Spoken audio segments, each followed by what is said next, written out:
There's a great video from Upworthy and Learn Liberty on YouTube about the war on drugs, and I want to share that with you guys. Let's listen. 59% of rape cases and 36.2% of murders in the United States are never solved.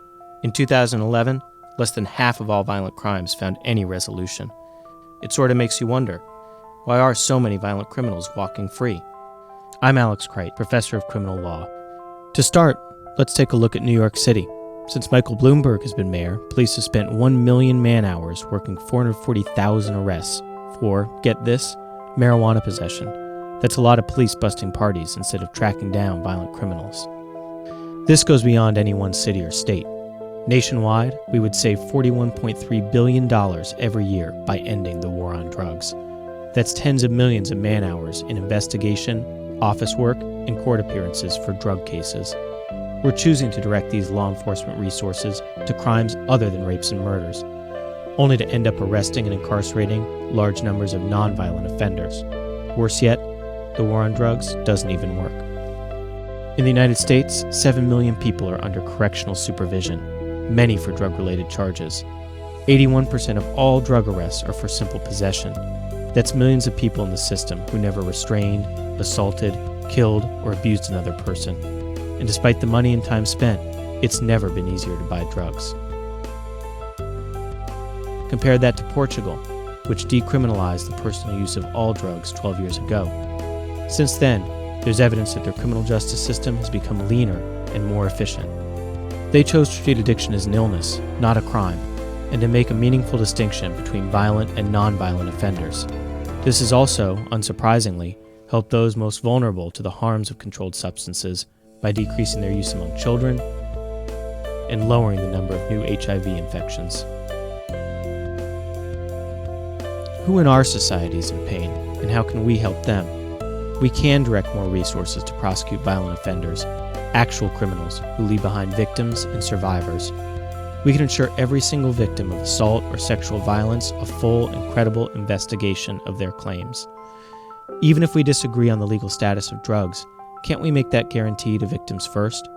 We should ask ourselves, who are the real victims of the government's war on drugs? Yeah, I believe the best way to describe that argument is overwhelming. It's absolutely 100% correct. They nailed it. And to be honest, there's one point that they made there that never even crossed my mind, and it's the point about how we have limited law enforcement resources, and oftentimes there's a lot of murders that go unsolved, robberies and rape cases that go unsolved, and unfortunately there's not enough people working on those things, which are serious crimes, and there's too many people working on drug crimes, which really aren't even crimes to begin with. So, again, they absolutely got it right in this video. And oftentimes people will respond to the argument they make here and say, well, guys, you don't get it because it's people using drugs that leads to the violent crime anyway. So if you crack down on the if you crack down on the drugs, you will also be cracking down on the violent crime. That's the argument, but that argument is totally wrong because, of course, the reason why there is crime associated with illegal drugs is because they're illegal.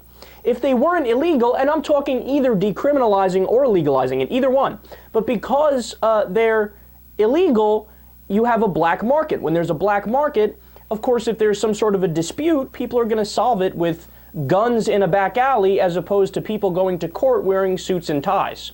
And again, this isn't just conjecture. So if you look back during Prohibition in the United States when alcohol was illegal, what happened? The crime rate skyrocketed. And the crime rate skyrocketed largely in part due to the fact that alcohol was illegal and the transactions were on the black market. And I haven't even brought up the fact that when drugs are illegal, so with alcohol, for example, they would make it in bathtubs. And they would cut it with all these agents that are toxic agents, and people would die from drinking grain alcohol, right? So when they legalized it, no more people weren't dying from, on a regular basis from drinking toxic alcohol.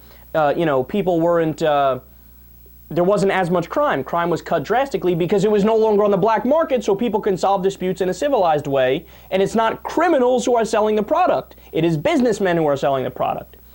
And then, look, final point here, and they alluded to it there. The bottom line is, since the war on drugs started, we have spent over $1 trillion. The results are the exact opposite of what we wanted them to be. So in other words, what I mean is the drug usage rates have increased.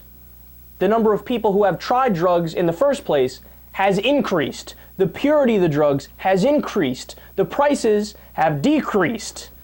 So in every single area where you can objectively measure whether or not the war on drugs has worked or not worked, it has not worked.